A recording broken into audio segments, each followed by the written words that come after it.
Alrighty, Tiger fans, just gotten home from the round 24 clash against Geelong, and obviously wasn't the end result we would have liked, going down by 39 points, 14-13, 103 to 9-10, 64.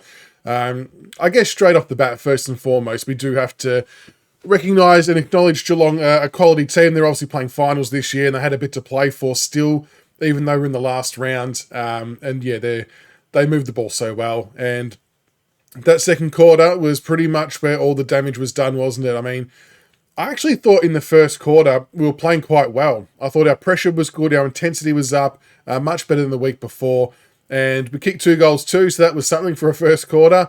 The Cats kicking 6-7, I mean, they were pretty dominant early, but I thought we flew the flag quite well, but the second quarter is where it kind of all unravelled. We went goalless, and they went on a bit of a goal-kicking frenzy and pretty much put us to the sword in a quarter, which is what you realistically expect good sides to do against bottom 4 teams.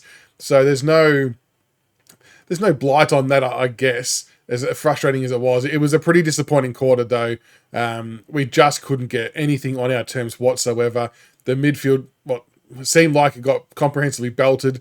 The ball on the outside, they were all over the park. Max Holmes was just in acres of space and burning everybody. Bailey Smith was getting plenty of the ball as well. And it was just the quality of delivery that the Cats had to their forwards. Jeremy Cameron was served a silver platter service most of the night, especially during that second quarter.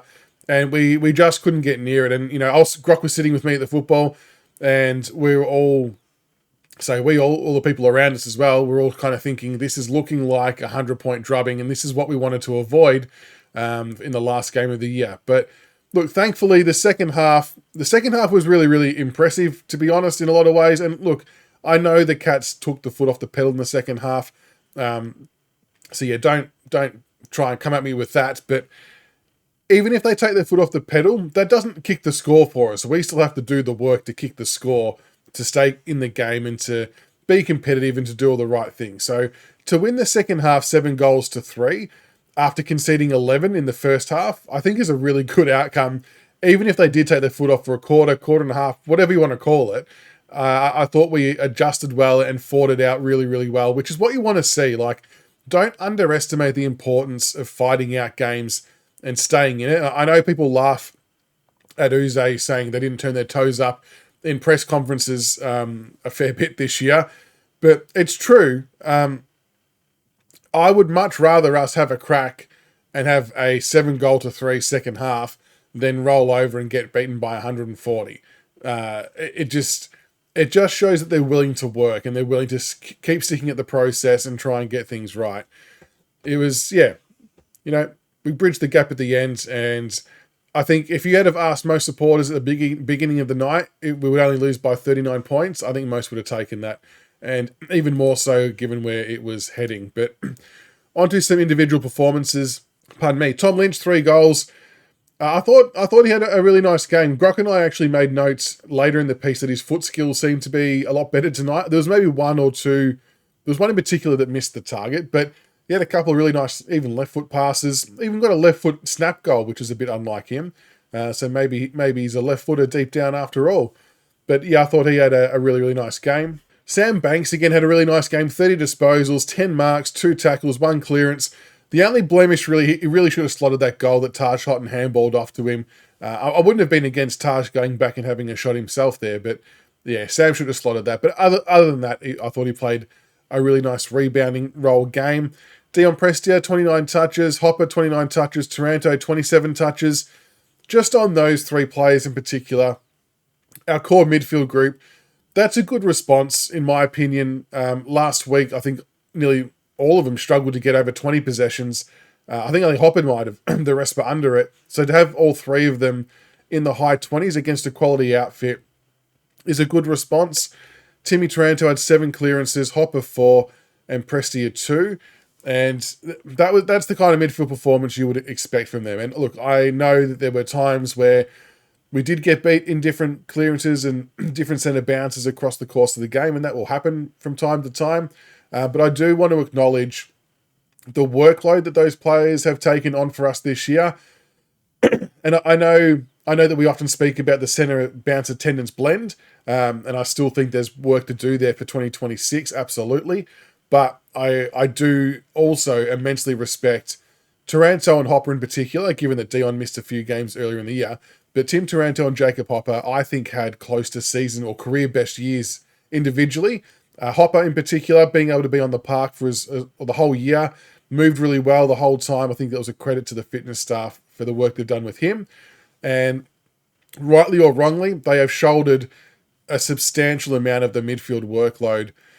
And yeah, they've kept us in some games, and there's been some times where we would have maybe tried things a little bit different, but they busted their ass for us for the whole season, and I can't thank them enough for that.